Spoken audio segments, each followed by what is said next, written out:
Je vous propose dans cette vidéo le corrigé de l'exercice 2 d'Amérique du Sud, décembre 2016. Évidemment, c'est le brevet des collèges, donc on arrive à Rio. Tout le thème, c'est Rio. Un avion atterrit. Il y a deux modes de freinage, soit confort, soit rapide. Vous lirez bien le texte. Et on demande de la lecture graphique. Donc au moment du corrigé, j'agrandirai la courbe qui est en bas à gauche ici, pour que vous puissiez bien lire. Donc voilà l'idée de la lecture graphique, c'est tout.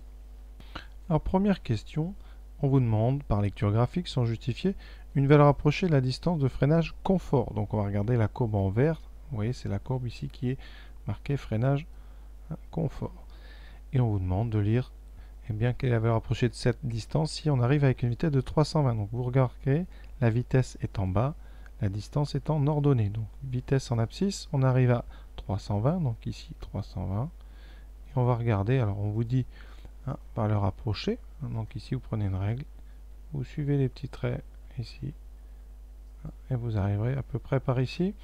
Donc après vous avez besoin d'envoyer ça horizontalement avec une règle, évidemment c'est mieux. On arrive à peu près à, donc ici 2500 mètres. Donc sur une copie vous faites une petite phrase et vous laissez bien les traits de construction, très importants pour qu'on puisse comprendre que vous avez réussi à faire correctement cette question.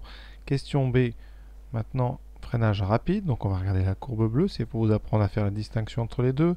Et là on vous donne la vitesse, on vous donne la distance, donc on vous dit que c'est 1500 mètres. Donc vous mettez 1500 ici et vous allez chercher non pas la courbe verte, mais horizontalement vous allez aller jusqu'à la courbe de freinage rapide. Et une fois que vous serez sur la courbe, eh bien vous redescendez verticalement pour aller lire la vitesse qui correspond. Et donc on a à peu près une vitesse de 360 mètres par seconde. Question numéro 2. Question 2, on a un plan ici avec un point d'atterrissage que vous voyez là et 4 sorties probables. Et la question c'est quelles sont les sorties possibles en fonction de la vitesse.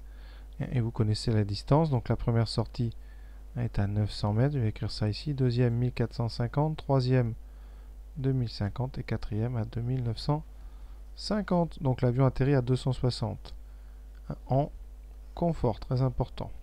Donc quelle est la distance de freinage? Alors on regarde, on est donc en confort, la courbe verte, et on arrive à 260. Donc vous partez de 260, c'est encore la lecture graphique, de toute façon le sujet, et vous allez vers le haut. Voilà, vous arrivez donc ici. Vous envoyez ça horizontalement pour lire la distance qui correspond. On est vers 1700 à peu près. Et 1700, vous voyez, on arrive entre la sortie 2 et la sortie 3. Donc réponse, quelles sont les sorties qu'il va dépasser? Là, il dépasse la 1 et la 2. Donc il faudra qu'il sorte en 3 ou 4.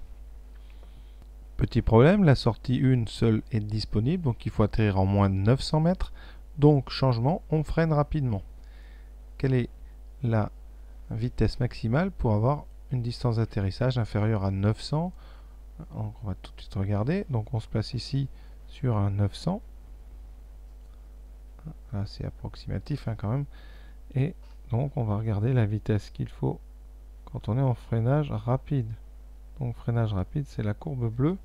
Donc avec votre règle, vous essayez de suivre. Là je crois que j'ai été un petit peu... Voilà, donc en traçant un trait plus droit, ce sera quand même plus précis. On trouve une intersection qui est ici.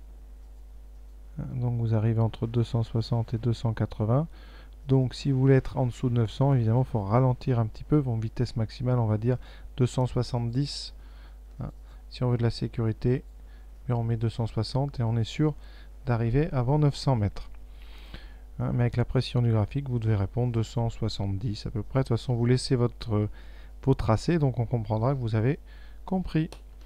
Voilà, c'est terminé. À bientôt.